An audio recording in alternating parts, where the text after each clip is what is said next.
3, 2. Good evening, YouTube. Good evening, YouTube. How y'all doing out there? How y'all doing? This is Black Ice. And this is the Messenger. And for those who haven't seen this before, you tuned in with another edition of the Bible Radio Show Truth Hour here on POET Radio. And our lesson tonight is the real Father's Day, brothers and sisters. The real Father's Day, the coming of the Father. So let's go ahead and get this thing on. We're going to ask you to turn your Bibles to the book of Matthew, the 6th chapter. The book of Matthew, the 6th chapter. Now, there are many theories on the coming of Jesus, but rarely do we hear about the coming of the Father. When we take a close look at the Lord's feast days in the book of Leviticus, the 23rd chapter, all the feast days deal with the return of the Son. Only one deal with the coming of the Father, brothers and sisters. And that day is the 8th day. In this lesson, we will find that many did not get acquainted with the Father until Jesus came and exposed the Father to us, brothers and sisters. The whole ministry of Jesus was to set our minds on the coming of the Father and his kingdom. For the 3.5 years that Jesus taught the gospel and preached the gospel, which is the coming of the kingdom of God. And I'll say that again, the gospel is the coming of the kingdom of God, the preaching of the coming of the kingdom of God. In this lesson, we will take a close look at the real Father's Day, brothers and sisters. So let's go to our book of Matthew, the 6th chapter. Jesus always pointed to one greater than himself. Let's begin our journey to know him and the day of his coming. Matthew 6, verses 5 through 11. Matthew 6, verses 5 through 11. Go ahead, my brother. And when thou prayest, thou shalt not be as the hypocrites are, for they love to pray standing in the synagogues and in the corners of the streets, that they may be seen of men. Verily I say unto you, they have their reward. But thou, when thou prayest, enter into thy closet, and when thou hast shut thy door, pray to the Father which is in secret, and thy Father which is in secret shall reward thee openly. But when ye pray, use not vain repetitions, as the heathen do, for they think that they shall be heard for their much speaking. Be not ye therefore like unto them, for your Father knoweth what things ye have need of before ye ask him. After this manner, therefore pray ye, Our Father, which art in heaven. Okay. Hallowed be thy name. Okay. Thy kingdom come. We're going to stop right there. Our Father, which art in heaven, hallowed be thy name, thy kingdom come. But the question that we have to ask on this show is, when is that? When is the Father's kingdom coming? And with the Father's kingdom, does the Father come with it? We're talking about the real Father's Day, brothers and sisters. So the messenger, let's go to Leviticus, the 23rd chapter. We're going to go ahead right to that now.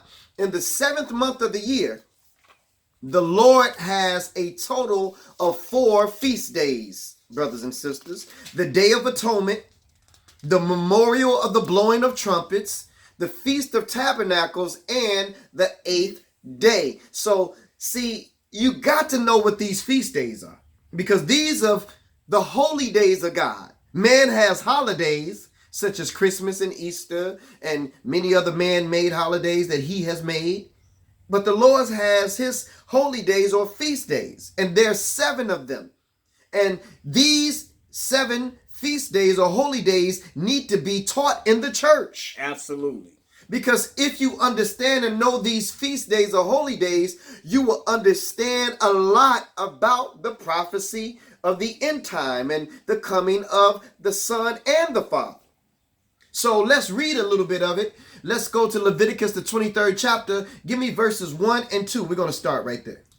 And the Lord spake unto Moses, saying, Speak unto the children of Israel, and say unto them concerning the feast of the Lord. Hold on. The feast of the who? Of the Lord. No, you must have made a mistake. This was the feast of the Jews. No. The feast of the Lord. So this is the Lord's feast, brothers and sisters. This is not the Jews' feast. This is not the old brothers and sisters. The Lord's feast days. Go ahead. Which ye shall proclaim to be holy convocations. Even these are my feasts. So the Lord is saying that I have feasts, and you shall proclaim them in their seasons, brothers and sisters. So this is a commandment that the Lord is giving us to honor and keep his feast days. Are you being taught that in the houses of worship that you go to, that you must keep the feast days of the Lord? This is a commandment. Let's go down to verse 4. These are the feasts of the Lord. There's again, that's the third time he said it. These are my feasts. Even holy convocations which ye shall proclaim in their seasons. So, brothers and sisters, not only do you proclaim them, but you're supposed to have church on that day, a holy gathering, a holy convocation on that particular day. We just had the day of Pentecost this Sunday. How many churches that we attend in the historical Christian community were teaching us that we must have a day of Pentecost on this Sunday that just passed? Not only that, but the Sabbath day, brothers and sisters, which is on Saturday, a holy gathering on Saturday. You must have this if you call yourself a Christian or a follower of Christ. But let's go ahead and stay on topic. Let's go down to verses 39 through 42. Leviticus 23, 39 through 42.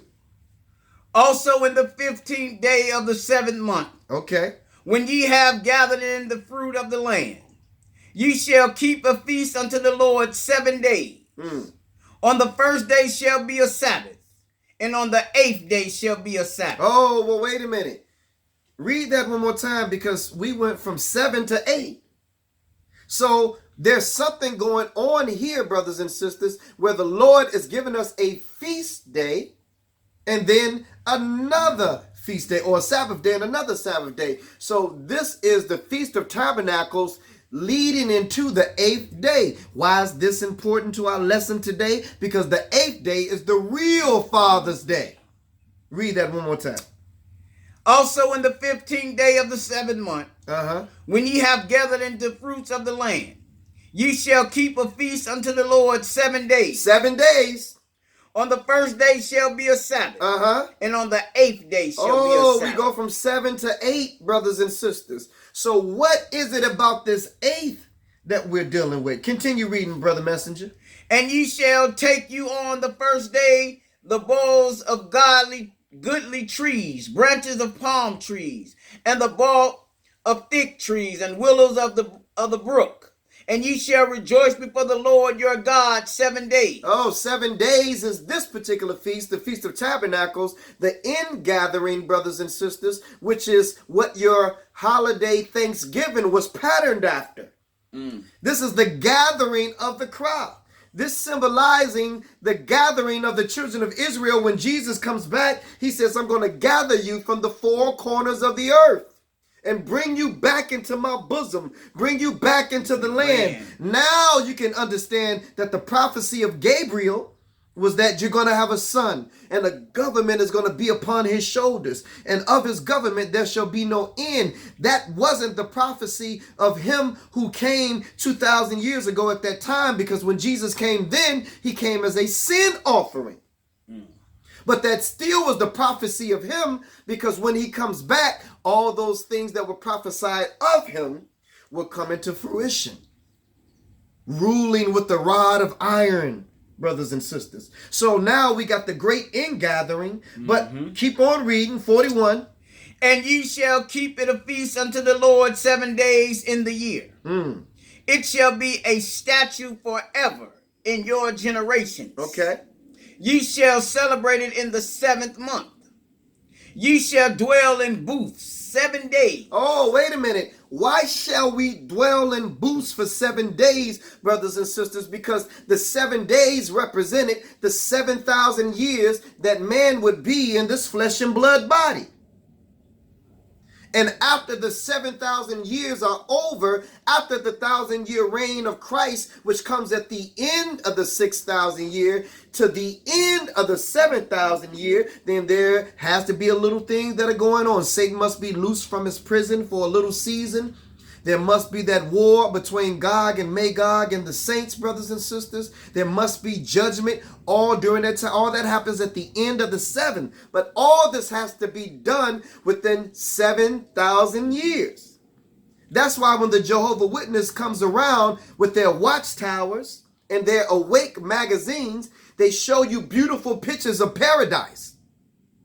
Those beautiful pictures of paradise is Jesus's kingdom.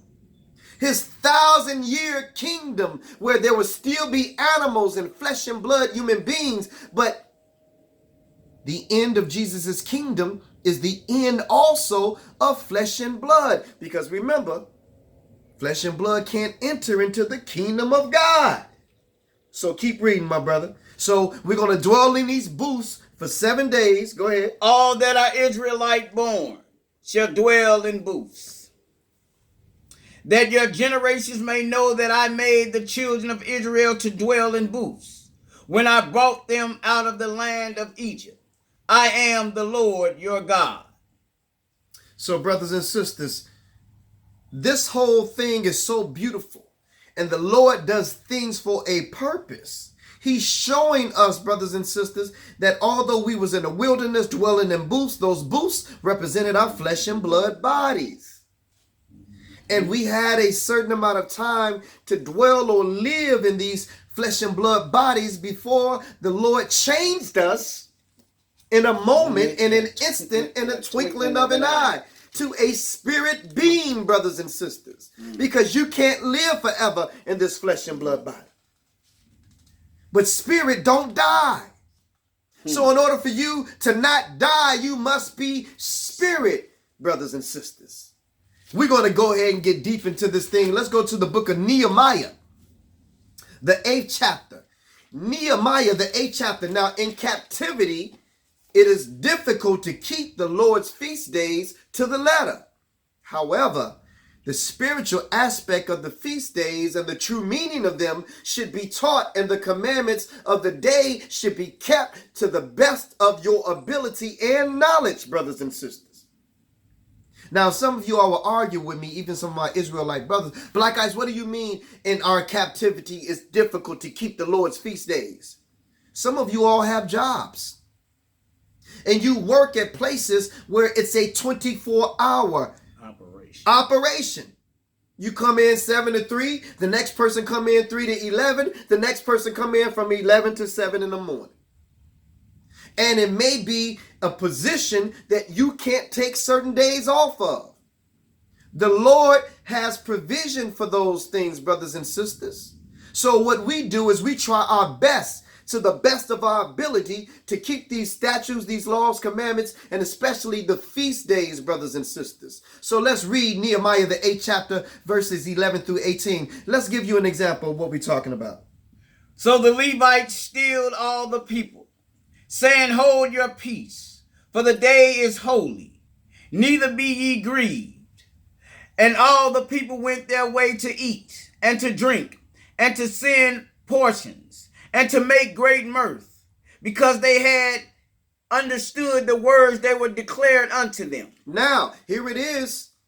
They had to calm the people down, brothers and sisters, the Levites, which were the teachers. And so they're trying to instruct the people on things that they were not aware of, because they had been so far removed from the land of Israel that here it is now, you're in captivity and you haven't been taught this by your schools of theology.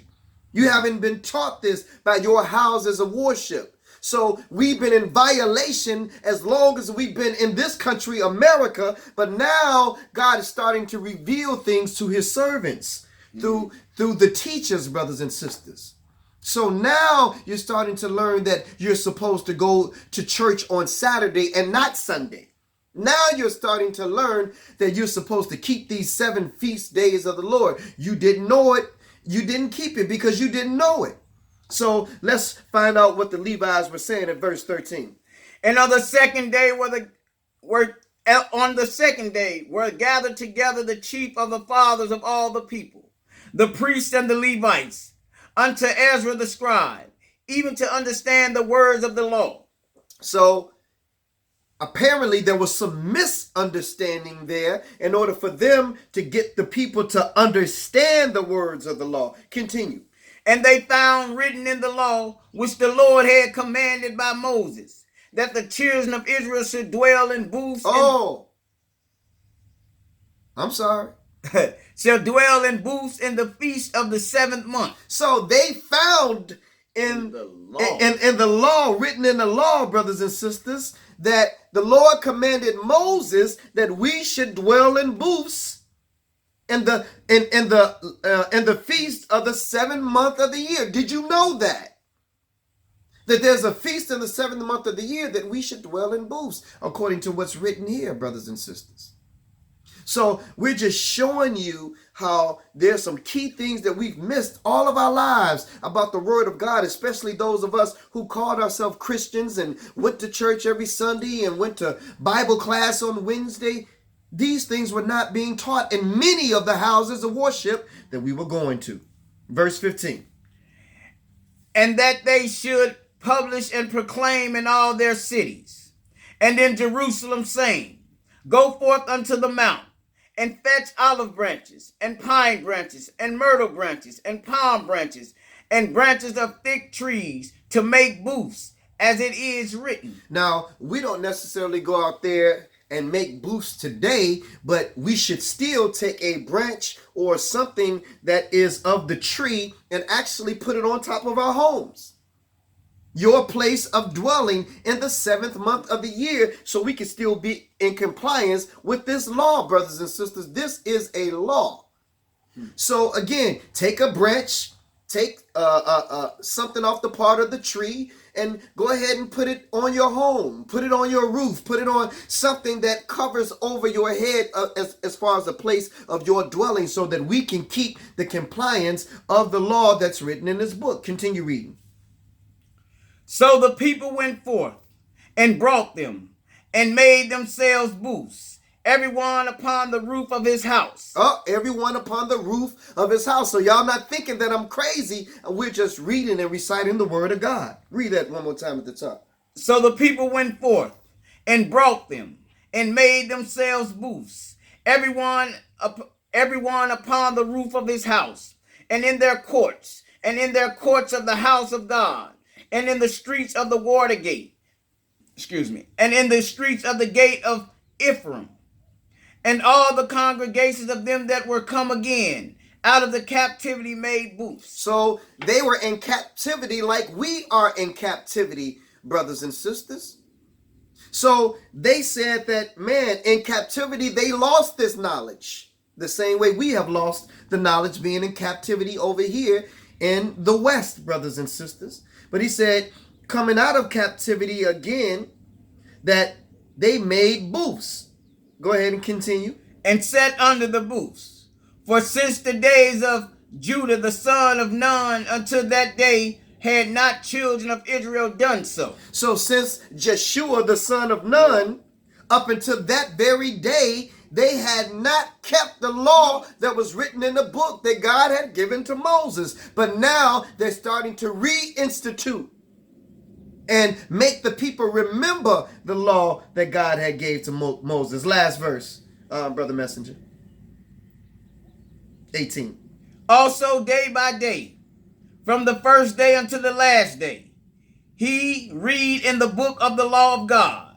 And they kept the feast 7 days. And on the 8th day was a solemn assembly, according unto the manner. So we got the Feast of Tabernacle, which is a 7-day feast, and then we got the 8th day. We keep hearing about this 8th day, brothers and sisters. We're talking about the real Father's Day on the Bible Show Truth Hour here on POET Radio. Now, let's identify who the Father is, Brother Messenger. Because, see, most people think that the Father is the God of the Old Testament.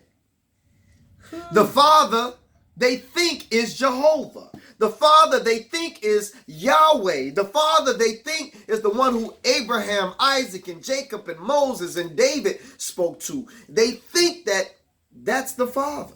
It's going to get deep, Ice. The God that they dealt with was a father, but it was not the Father, brothers and sisters.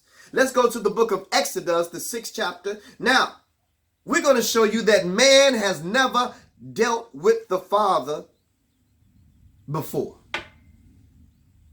Man has never dealt with the Father before. Directly. We're going to show you that. So now, when we look at Moses, we see that he dealt with the God that went by the name of Jehovah. The question is, brothers and sisters, is the God that Moses dealt with, is this God that goes by the name of Jehovah, is he the Father? Well, let's read Exodus, the 6th chapter, verses 1 through 3. Let's establish some things and learn something on the way to learning something. We're talking about the real Father's Day. Go ahead, brother Message. Then the Lord said unto Moses, now shalt thou see what I will do to Pharaoh. For with a strong hand shall he let them go, and with a strong hand shall he drive them out of his land. And God spake unto Moses and said unto him, I am the Lord, and I appeared unto Abraham, unto Isaac, and unto Jacob, by the name of God Almighty. But by my name Jehovah was I not known to them. So Jehovah was the name of the God that Moses dealt with when he was ordered to release the children of Israel from Pharaoh, or ordered to go to Pharaoh to get him to release the people from bondage, brothers and sisters. Let's deal with this God named Jehovah, which is actually going to deal with the Jehovah Witness religion, because you know they say Jehovah is the Father and Jesus is the Son.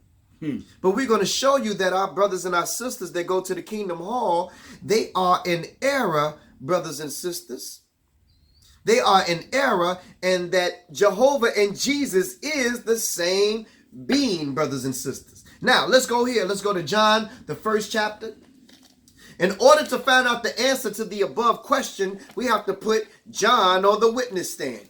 Let us ask him, brothers and sisters, John, Yes. according to the word of God and the teaching of Jesus, has anyone ever seen the Father's or heard the Father's voice? No man have seen God at any time. Oh, hold on, wait a minute. Ain't no man seen God at any time. Let's read that one more time. No man have seen God at any time. Okay. The only begotten Son, which is in the bosom of the Father, he have declared him. So ain't nobody seen God before. Okay, now let's put Jesus on the witness stand. Let's go to the book of John, the 5th chapter. John, the 5th chapter, verse 37. Now, John said ain't nobody ever heard the Father's voice. Let's ask Jesus, has anybody seen the Father before? Jesus, you are on the witness stand. Tell the whole truth and nothing but the truth, so help you God. John, the 5th chapter, verse 37. And the Father himself, which have sent me, have borne witness of me. Ye have never heard his voice at any time, nor seen his shape. Now we just read in Exodus, the 6th chapter, verses 1 through 3, that Jehovah was talking to Moses and told Moses that I appeared unto your fathers, Abraham, Isaac, and Jacob, and as God Almighty, but they didn't know me by the name Jehovah. So if Jesus said, no man has ever heard my Father's voice or any time, then who was this that Moses was talking to? Well, let's go and investigate. Let's go to Exodus, the 24th chapter. All right now. If Jesus cannot lie, come on now, and is speaking the truth, then it would appear as if we have a problem. Let's go back to Moses and read about his interaction with the God of Israel. Where we going? Exodus, the 24th chapter. Okay.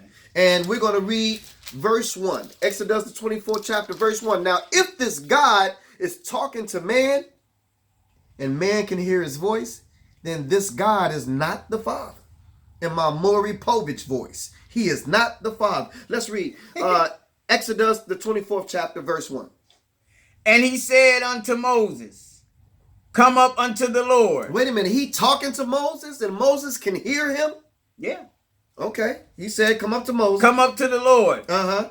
Thou and Aaron. That's 2. Nadab. That's 3. And Abihu. That's 4. And the 70 of the elders of Israel. That's 74 people. And worship ye afar off. Now, let's go to verse 9, Brother Messenger, and see if these 74 people, as God instructed Moses to do, went up to see him. The 9th chapter, Exodus 24:9.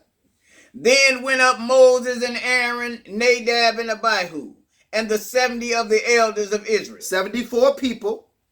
And they saw the God of Israel. Oh, wait a minute. Jesus said, ain't nobody ever heard my Father's voice or seen his shape at any time. But we're just reading here in the book of Exodus, the 24th chapter, verse 9, that 74 people saw the God of Israel. And heard his voice. And heard his voice. Read that one more time, because we must have made a mistake, because Jesus cannot lie. So let's see and investigate what's going on.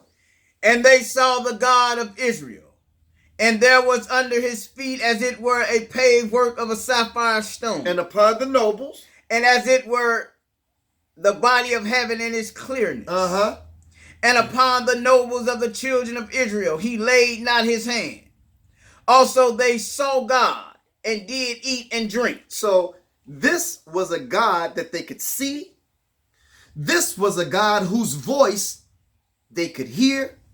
So brothers and sisters, we got to understand this question, how many gods are there? Because if you can't hear and see the Father, which is God, then who is this other God that Moses is talking to?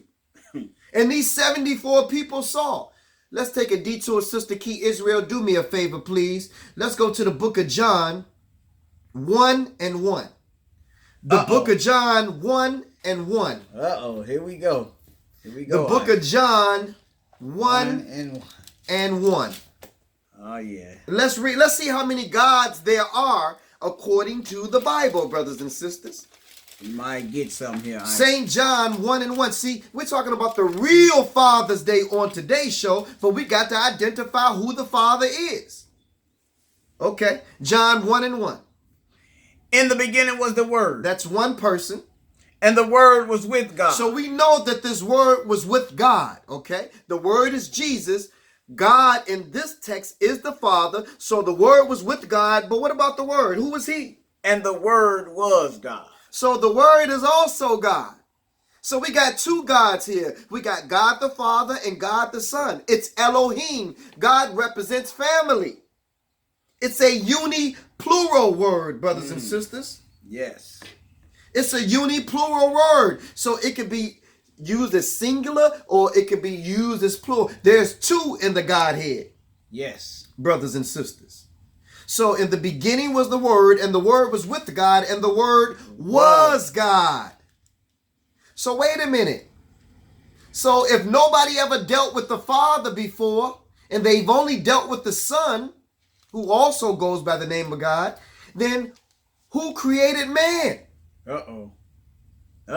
Who created the fowl of the air and the fish of the sea and everything that creepeth upon the earth? Well, let's read it. Let's go to John 1 and 3.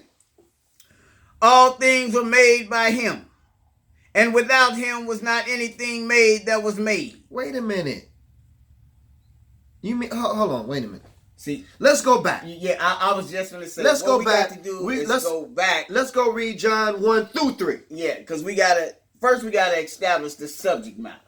Let's do it. Let's get the subject matter together so people can follow. What is the subject matter? The subject matter is the Word. The Word. There you go. So anytime you hear a personal pronoun, him, he, the same, him, let's do it. We're going to read it back, brothers and sisters, and find out about this Jesus, this Word, who also is called God. Let's read about it. Okay, go ahead. In the beginning was the Word. And And the Word was with God. Okay. And the Word was God. So the Word is a God too. And let's continue reading about the Word. Yeah.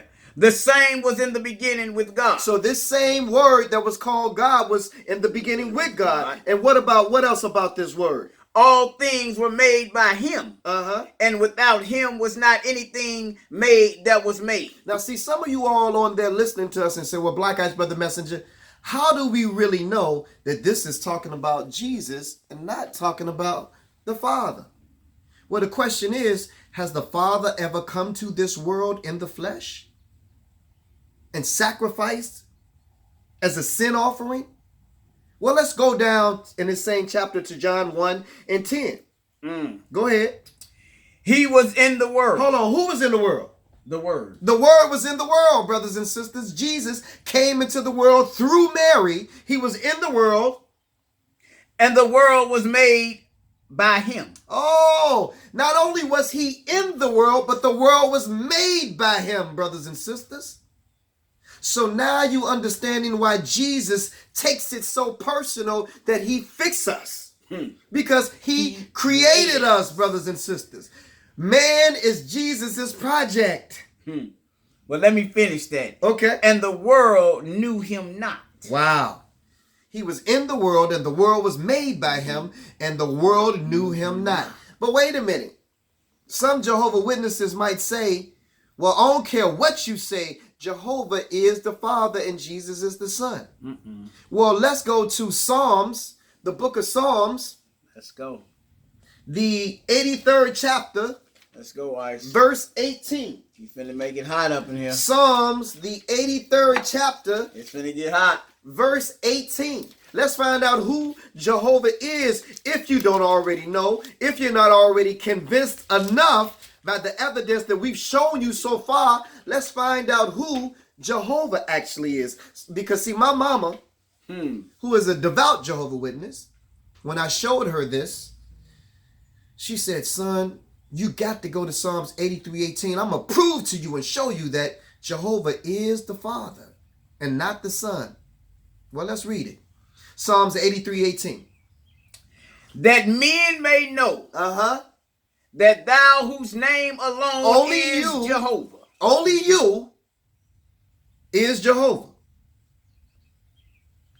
Art the most high over all the earth. Now read that again, and I ain't going to interrupt you this time, Brother Messenger. Okay. Go ahead.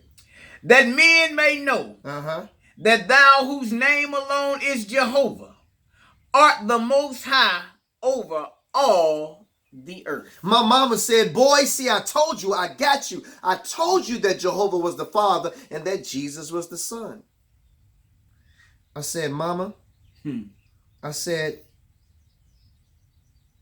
Jesus just went by the name Jehovah in the Old Testament when he was in the flesh. I said, let me take the same verse that you used as your evidence as mine. So now we're going to break this thing down. That men may know that thou whose name alone is Jehovah art the most high over all the what? All the earth. Well, wait a minute. If he's the Father, why isn't Jehovah the most high in heaven? Because the Father is the most high in heaven. Jesus can only be the most high over all the earth, brothers and sisters. Which is what he created. Which is what he created, brothers and sisters. So now we are going to move a little bit further because we just wanted to show you this. Let's go to Psalms 110. Psalms 110. And we have more clues in the scriptures that point to the answer and the lesson, the real Father's Day. Let's look and see if there is a Lord over Jehovah. Psalms 110, verses 1 through 6. The Lord said unto my Lord. Oh, the Lord said unto my Lord. Go ahead. Sit thou at my right hand until I make thine enemies thy footstool. Who's at the right hand of the Father right now? The Son. The Son is at the right hand of the Father. So the Lord said to my Lord, Sit at my right hand until I make thine enemies your footstool. Go ahead, continue. The Lord shall send the rod of thy strength out of Zion. Rule thou in the midst of thine enemies. Thy people shall be willing in the days of thy power, in the beauties of holiness from the womb of the morning. Thou hast the dew of thy youth. The Lord hath sworn, and will not repent. Thou art a priest forever, after the order of Melchizedek. Now, y'all got to go back and read and check out our lesson on Melchizedek, brothers and sisters, which was another name that Jesus went by in the Old Testament. He was the same one that Abraham paid tithes to, brothers and sisters. Let's go ahead and continue. The Lord at thy right hand shall strike thou kings in the days of his wrath. He shall judge among the heathen.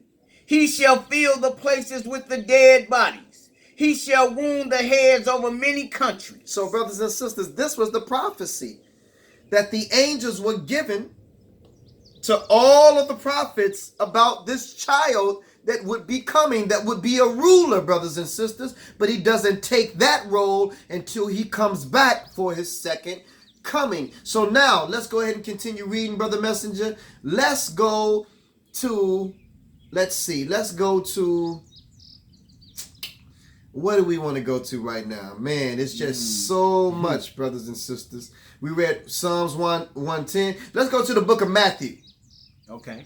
The 22nd chapter. The book of Matthew, the 22nd chapter. Now, we just read the words of David, who boldly spoke about what the Lord said to his Lord. Now, let's identify who David's Lord was. Matthew 22, verses 41 through 46. While the Pharisees were gathered together, Jesus asked them, saying, What think ye of Christ? Whose son is he? They say unto him, the son of David. He said unto them, How then do David in spirit call him Lord, saying, The Lord said unto my Lord, Sit thou on my right hand till I make thine enemies thy footstool.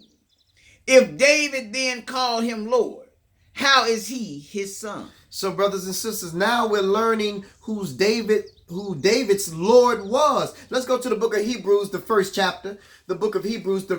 What's the role? What role does the Father play, and what role does the Son play in the totality of things, brothers and sisters? Hebrews, the first chapter, 1 through 10. We're gonna go through this, brothers and sisters, because I want you to know the relationship between the two, the Father and the Son, and understand that we can't deal with the Father directly. Man has never dealt with the Father directly. They've only dealt with the Son. Hebrews 1 through 10. God who at sundry times and in diverse manners spake in times past unto the fathers by the prophets, having these last days spoken unto us by his Son, whom he have appointed heir of all things, by whom also he made the world. By whom also he made the worlds. That confirms what we just read in the book of John, the first chapter, verse 10. He was in the world and the world was made by him. There's no contradictions in this book. They're just things you don't understand, brothers and sisters. So here it is, this God named Jesus, this Son, brothers and sisters, made the worlds. Continue at verse 3. Who being